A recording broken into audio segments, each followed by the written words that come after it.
instead of fighting for what we know to be right, instead of advancing and saying what we know to be true, we're going to say who can win and who can't win. You know who doesn't do that to great success? Mike Madigan.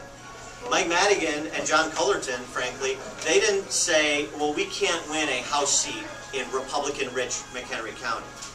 Instead, they put up a guy named Jack Franks a decade ago who has held a seat in McHenry County, which will go countywide for Mitt Romney by probably 70% this cycle. And yet Jack Franks goes uncontested in McHenry County because Mike Madigan made an incursion into that county because he believed with the right candidate and the right campaign, he can win.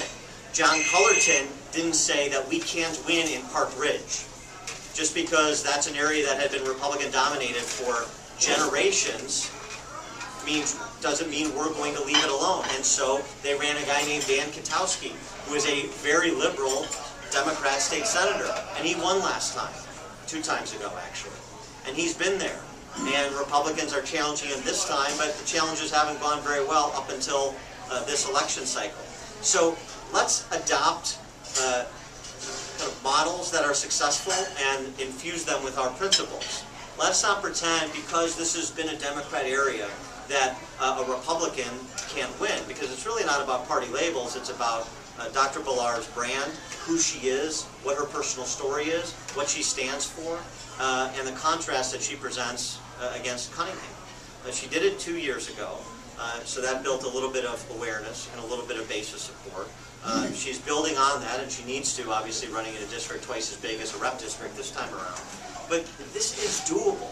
This is doable.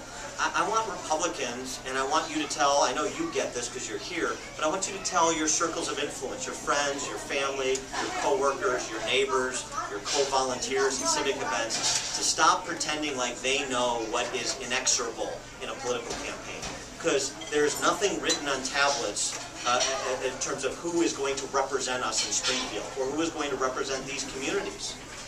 It is really up to the committed few to change what people think is possible. And let me tell you